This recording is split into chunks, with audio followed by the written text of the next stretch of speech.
আসসালামু আলাইকুম। Life and money YouTube চ্যানেলে আপনাকে স্বাগতম। আজকে যে বিষয় নিয়ে কথা বলবো, আপনি যদি ধনী হতে চান, আপনার আর্থিক অবস্থার পরিবর্তন করতে চান, এর জন্য আপনার শুধু ইচ্ছা থাকলেই যথেষ্ট না। এর জন্য আপনার কিছু অভ্যাস আয়ত্ত করতে হবে। সাধারণত ধনীরা এই অভ্যাসগুলো ফলো করে থাকে, যার কারণে তাদের আর্থিক অবস্থা দিন দিন প্রোগ্রেসের দিকে যায়।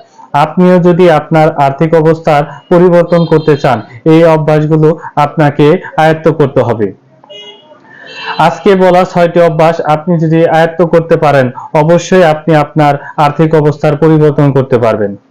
1 নাম্বার যে বিষয়টা ধনীরা ফলো করে, তারা সকাল শুরু করে একটি উদ্দেশ্য নিয়ে, অর্থাৎ পূর্ব দিনেই তারা তাদের আজকের দিনে কি করতে হবে সেটার একটি লিস্ট তৈরি করে ফেলে। ধনীরা ঘুমানোর আগেই পরের দিন সকালে বা পরের দিনে কি কি তাদের কাজ, কোন কাজটি সর্বোচ্চ গুরুত্ব সহকারে করতে হবে, এইভাবে তারা ধারাবাহিকভাবে তাদের একটি টু ডু লিস্ট বানায়। যেই কাজটি তাদের কাছে বেশি গুরুত্বপূর্ণ, সেই কাজটি তারা লিস্টের প্রথম দিকে রাখে এবং ধারাবাহিকভাবে তারা কম গুরুত্বপূর্ণ কাজটি নিচের দিকে রাখে।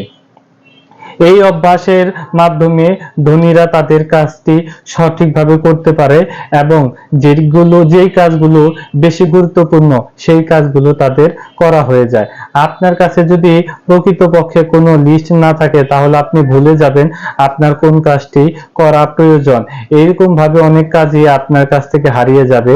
এবং আপনার কাছে যদি একটি সঠিক তালিকা থাকে, তাহলে আপনি জানতে পারবেন আসলে আপনার কি করা প্রয়োজন। ধনীরা 2 নাম্বার যে বিষয়টা ফলো করে, তারা প্রতিনিয়ত শেখার মধ্যে থাকে। ধনীরা কখনোই শেখা বন্ধ করে না। তারা নিজেদের এরকম ভাবে না যে তারা সব জানে। তারা প্রতিনিয়ত শেখার মধ্যে থাকে। তারা বই পড়ে এবং ইউটিউব দেখে বিভিন্ন স্কিল শেখে এবং বিভিন্ন অজানা বিষয় জানার চেষ্টা করে। ধনীরা কখনোই শেখা বন্ধ করেন না। আপনি যদি ধনী হতে চান, আর্থিকভাবে সমৃদ্ধ হতে চান, তাহলে অবশ্যই আপনাকে প্রতিনিয়ত শিখতে হবে। সেটা বর্তমান প্রযুক্তি মোবাইল ফোন থেকে বিভিন্ন ইউটিউব এবং গুগলের মাধ্যমে আপনি শিখতে পারেন এবং বিভিন্ন বই পড়তে পারেন। আপনি যে পেশায় আছেন সেই পেশায়ও আপনি বিভিন্ন বই আছে, আপনি শিখতে পারেন। ধনীরা কখনোই শেখা বন্ধ করে না। ওয়ারেন বাফেট, বিল গেটস এরা প্রতিনিয়ত বই পড়ে এবং শেখার চেষ্টা করে। তাই আপনি যদি আর্থিকভাবে সমৃদ্ধ হতে চান, কখনোই শেখা বন্ধ করবেন না। 3 নাম্বারে যে বিষয়টা ধনীরা ফলো করে, তারা কখনোই সময় নষ্ট করে না। ধনীরা জানে সময় হচ্ছে সবচেয়ে বেশি মূল্যবান। সময় টাকার চেয়েও দামি। সময় যদি একবার হারিয়ে যায়, তা আর ফেরত আসে না। তাই ধনীরা সঠিক সময় সঠিক কাজ করে এবং তারা কখনোই তাদের সময়কে অপচয় করে না। আপনি দেখবেন বেশিরভাগ যারা আর্থিকভাবে পিছিয়ে, তারা সব সময় টিভি, মোবাইল ফোনে বা বিভিন্ন আড্ডায় সময় নষ্ট করে, কিন্তু ধনীরা কখনোই সময় অপচয় করে না। তারা প্রতিটি সময় যথোপযুক্ত ব্যবহার করে, যার ফলে তারা একসময় উন্নতির শিখরে পৌঁছায়। 4 নাম্বার যে বিষয়টা ফলো করে ধনীরা, তারা আয় বাড়ানোর চেষ্টা করে। ধনীরা কখনোই একটি আয়ের উপরেই অবস্থান করে না। তারা প্রতিনিয়ত বিভিন্ন উৎস থেকে আয় বাড়ানোর চেষ্টা করে। তারা সব সময় সাইড ওয়ার্ক নিয়ে ভাবে এবং তারা ভাবে কিভাবে আয় বাড়ানো যায়। একাধিক উৎস তারা তৈরি করে, যার কারণে আপনারা ধনীদের সম্পদ দিন দিন বাড়তেই থাকে। আপনি কখনোই একটি আয় থেকে ধনী হতে পারবেন না, কারণ জীবনযাত্রার মান অনেক ব্যয়বহুল।